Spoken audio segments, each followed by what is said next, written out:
श्री राम। शंखनाद में आपका स्वागत है। हरियाणा कांग्रेस राहुल गांधी के हाथों से निकल गई है। हरियाणा कांग्रेस का झगड़ा इतना बढ़ गया है कि अब ये झगड़ा बैठकों में भी खुलकर सामने आ रहा है। भले ही उस बैठक में राहुल गांधी क्यों ना हो, लेकिन हरियाणा कांग्रेस के नेता एक दूसरे से लड़ रहे हैं, सिर्फ उटव्वल हो रही है और एक दूसरे पर उंगलियां उठा रहे हैं, लेकिन राहुल गांधी कुछ नहीं कर पा रहे हैं। राहुल गांधी चुपचाप इस झगड़े को देख रहे हैं। और ऐसा ही एक झगड़ा हो गया कुमारी शैलजा और उदय भान के बीच। और उस बैठक में झगड़ा हुआ जहां राहुल गांधी थे, केसी वेणुगोपाल थे और मल्लिकार्जुन खड़गे थे। पूरा आला कमान मौजूद था, लेकिन हरियाणा कांग्रेस के नेता अपनी ही धुन में थे। ये बैठक थी एआईसीसी की, ऑल इंडिया कांग्रेस कमेटी की बैठक थी, जिसमें आने वाले चुनाव की रणनीति पर चर्चा होनी थी और इसके साथ जो आंदोलन और प्रोटेस्ट करने वाली है कांग्रेस, उसको लेकर भी चर्चा होनी थी। अब इस बैठक में कई राज्यों के प्रदेश प्रभारी और प्रदेश अध्यक्ष बुलाए गए थे और साथ में महासचिव भी बुलाए गए थे। अब कुमारी शैलजा महासचिव होने के नाते आई, वो कई महासचिवों में एक महासचिव है कांग्रेस की, और उदय भान आए हरियाणा के प्रदेश अध्यक्ष होने के नाते, और इसके अलावा दीपक बावरिया भी थे।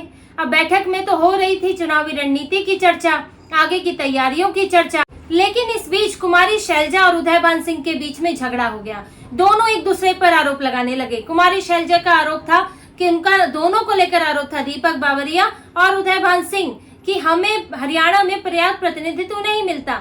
जो बैठकें होती हैं उसमें अपने गुट की बैठकों के लोग बुला लिए जाते हैं और हमें बुलाया नहीं जाता, हमें अलग थलग कर दिया गया है। उन्होंने हरियाणा में हुड्डा गुट पर जमकर आरोप लगाए कि वो हरियाणा में दो हाथ कर रहा है, हमें अलग थलग रखता है और अपने ही नेताओं को आगे बढ़ाने की कोशिश है।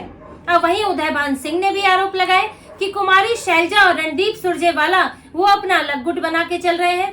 वो हरियाणा के पूर्व मुख्यमंत्री रहे हुड्डा भूपिंदर सिंह हुड्डा को सपोर्ट नहीं करते, अपनी यात्राओं में उनका नाम नहीं लिखते और इसके अलावा वो उनको महत्व नहीं देते और अपनी अलग राजनीति कर रहे हैं, अपना एक अलग गुट चला के हरियाणा कांग्रेस को नुकसान पहुंचा रहे हैं। अब दोनों एक दूसरे पर इस तरह आरोप लगाते रहे और वहां से राहुल गांधी देखते रहे, केसी वेणुगोपाल देखते रहे। ये भी कहा कि ये जो बैठक है इस पर बाद में चर्चा कर लेंगे, केसी वेणुगोपाल ने यहाँ तक कहा, लेकिन दोनों नेता कहाँ सुनने वाले थे। बात हुड्डा तक भी पहुंची, बात दीपेंद्र हुड्डा, भूपेंद्र हुड्डा सब तक पहुंची। बात जो है पुरानी मीटिंगों पर भी पहुंची, जो अभी एक रणनीति समिति बनी है उसमें किस तरह से दीपक बावरिया और उदय भान सिंह के लोगों को जगह दी गई है, वहां तक भी बात गई। इसके अलावा कुमारी शैलजा ने उम्मीदवारों की भी बात की कि उम्मीदवार जो चुने जा रहे हैं, जिनकी लिस्ट दी गई है, उसमें इस बात का ध्यान नहीं रखा गया है कि हरियाणा की असली स्थिति क्या है। ऊपर के लोगों को सही जानकारी नहीं दी जा रही है। उन्होंने ये भी कहा, अब झगड़ा इतना बढ़ गया कि राहुल गांधी को ये भी कहना पड़ा कि ये हरियाणा का चुनाव की चर्चा नहीं है, यहाँ पर सिर्फ हरियाणा की बात नहीं हो रही है, तो इस पर अलग से बात करेंगे। लेकिन फिर भी दोनों नेता तो आपस में झगड़ ही रहे थे। तो इसके बाद मीटिंग खत्म हुई। केसी वेणुगोपाल ने दीपक बावरिया, उदय भान सिंह से मुलाकात की, उनकी आपस में चर्चा हुई और कुमारी शैलजा सोनिया गांधी से मिली। वो सीधे 10 जनपद पहुंच गई अपना गुस्सा जाहिर करने और ये बताने कि भाई उनको हरियाणा में अलग थलग किया जा रहा है और उनका कोई महत्व नहीं रह गया है। वो भी पार्टी के लिए काम कर रही है, लेकिन ऐसा लग रहा है कि सिर्फ हुड्डा गुट्टी काम कर रहा है। वो सोनिया गांधी के पास शिकायत करने गई, राहुल गांधी से भी मुलाकात हुई और उधर केसी वेणुगोपाल से दूसरे गुट ने मुलाकात की और कुछ समय पहले ही भूपेंद्र हुड्डा भी सोनिया गांधी से मिलकर गए हैं। अब दोनों की कोशिश ये हो रही है कि आला कमान को कौन ज्यादा खुश करे, कौन ये ज्यादा यकीन दिलाए कि हम बेहतर कांग्रेस के सिपाही हैं, हरियाणा में हम बेहतर तरीके से चुनाव जिता सकते हैं। इसकी होड़ लगी है और इसी कारण हरियाणा कांग्रेस का झगड़ा दिन पर दिन बाहर आ रहा है। इससे पहले ये झगड़ा ऐसा नहीं है पहली बार दिखा है। इससे पहले रणनीतिक समिति की बैठक हुई थी 10 अगस्त को, जिसमें अध्यक्ष तो बनाया गया था, इस समिति का अध्यक्ष दीपक बावरिया को बनाया था, संयोजक उदय भान सिंह को बनाया था और ये बात रणदीप सुरजेवाला और कुमारी शैलजा को अखर गई कि आपने एक रणनीति समिति बनाई है जिसका अध्यक्ष और जिसके सर्वे सर्वा ही वो लोग बना दिए जो दूसरे गुट के हैं। इसीलिए 10 अगस्त को हुई इस बैठक में न रणदीप सुरजेवाला गए और ना ही कुमारी शैलजा गई, जबकि ये बैठक ऊपर से तय हुई थी, यानी कि आला कमान ने तय की थी कि ये बैठक करा के थोड़ा सा बीच बचाव किया जाए, सबको एक मंच पर लाया जाए। लेकिन रणदीप सुरजेवाला और कुमारी शैलजा इस बात के लिए तैयार नहीं हुए, क्योंकि उन्हें लगा कि इसके बावजूद भी ये हुड्डा गुट को ही महत्व दिया जा रहा है और सिर्फ दिखावे के लिए बुलाया जा रहा है कि लोगों को लगे कि पूरी कांग्रेस साथ है, लेकिन उनकी जो अपनी समस्याएं हैं उसका हल ना निकले। और उस वक्त भी ये साफ साफ राहुल गांधी को संकेत दे दिया गया था कि हम इस बैठक में नहीं आ रहे हैं। इसका मतलब ये है कि हम आपसे खुश नहीं हैं, क्योंकि ये बैठक आलाकमान की राहुल गांधी सोनिया गांधी की बुलाई हुई बैठक थी।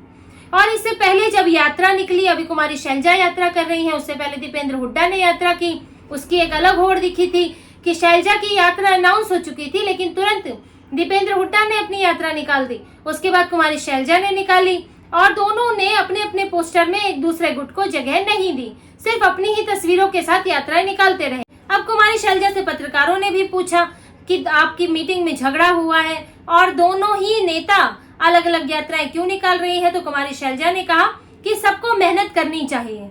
उन्होंने कहीं ना कहीं इशारों में ये भी कहा कि हुड्डा गुट को भी मेहनत करनी चाहिए, सिर्फ सोनिया गांधी राहुल गांधी के चक्कर लगा के नहीं होता है, सिर्फ आला कमान के पैरों में गिरकर नहीं होता है कि आप हरियाणा कांग्रेस को जिता दें। तो कहीं ना कहीं कुमारी शैलजा ने इशारा भी किया। और ये झगड़ा एसआरके गुट का झगड़ा तो बहुत पुराना ही है, जिसमें पहले किरण चौधरी भी हुआ करती थी, अब तो वो बीजेपी चली गई। और जब वो बीजेपी में गई तब भी सुरजेवाला और शैलजा ने कहा था कि पार्टी निजी जागीर हो गई है, कुछ लोगों का उस पर कब्जा हो गया है और इसीलिए बड़े नेताओं को छोड़कर जाना पड़ रहा है। अब एसआरके गुट एसआरबी बन गया है, चौधरी बीरेंद्र सिंह उसमें शामिल हो गए हैं और चौधरी बीरेंद्र सिंह और हुड्डा गुट में भी झगड़ा देखने को मिला। एक प्रेस कॉन्फ्रेंस में चौधरी बीरेंद्र सिंह को मार्गदर्शक कह दिया, उनके हुड्डा और उदयभान सिंह वहां बैठे हुए थे, भूपेंद्र हुड्डा, और वहां पर कह दिया गया कि चौधरी बीरेंद्र सिंह जो है मार्गदर्शक हो गए हैं। उन्होंने साफ साफ कहा कि मैं अभी सक्रिय राजनेता हूं।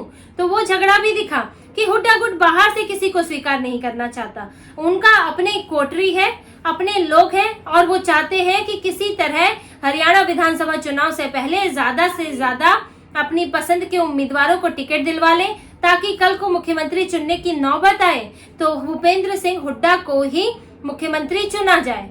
और भूपेंद्र सिंह हुड्डा तो ये भी चाहते हैं कि उनको सीएम ही घोषित कर दिया जाए, सीएम उम्मीदवार, कांग्रेस अपना सीएम उम्मीदवार घोषित कर दे। हालांकि ऐसा होना मुश्किल है, क्योंकि कुमारी शैलजा और सुरजेवाला ने अब मोर्चा खोल दिया है, दोनों खुले तौर पर सामने आ गए। अब कहीं बीच बचाव वाली बात नहीं है, दबे छुपे नहीं है, न मीडिया में तो आ ही गया है, राहुल गांधी के सामने भी झगड़ा हो गया, भरी मीटिंग में झगड़ा हो गया, सोनिया गांधी तक बात पहुंच गई। तो अगर अब स्थिति ये हो गई है कि अब कोई पर्दा नहीं है। देखिए, झगड़े छुपाए जाते हैं जब कोई पर्दा होता है, लोगों के सामने आए नहीं होते, लेकिन जब अब झगड़ा एक बार आ चुका है सामने तो अब वो खोलकर किया जाता है। अब तो बात हार जीत की होती है। और अगर राहुल गांधी इस झगड़े को नहीं सुलझा पाते हैं तो हरियाणा कांग्रेस में तो घमासान तय है, क्योंकि पूरा गुट, भूपेंद्र हुड्डा गुट, उसको लगता है कि जैसे राहुल गांधी से समर्थन हासिल है। और ऐसे में शैलजा और सुरजेवाला का गुस्सा बढ़ता जा रहा है, और जैसे जैसे गुस्सा बढ़ेगा वो इन बैठकों में तो नजर आएगा ही, साथ में वो दूसरी जगह भी नजर आएगा। अब सोनिया गांधी अंतिम विकल्प है कुमारी शैलजा के पास, क्योंकि सोनिया गांधी ने अगर कोई दखल नहीं दिया, अब हालांकि वो भूपेंद्र हुड्डा के भी करीब है, क्योंकि भूपेंद्र हुड्डा राहुल गांधी के करीब है, दीपेंद्र हुड्डा भी राहुल गांधी के करीब है, तो कोई कदम उठाना तो बड़ा मुश्किल लगता है, क्योंकि उससे हुड्डा गुट नाराज हो जाएगा। लेकिन अगर कुछ नहीं किया तो हरियाणा कांग्रेस को टूटने से, हरियाणा कांग्रेस में इस्तीफे होने से कोई नहीं बचा सकता। तो इसी तरह की और खबरें और विश्लेषण आपके लिए लाते रहेंगे। हमसे जुड़े रहिए, सब्सक्राइब कीजिए, कमेंट कीजिए। बहुत बहुत धन्यवाद। जय श्री राम।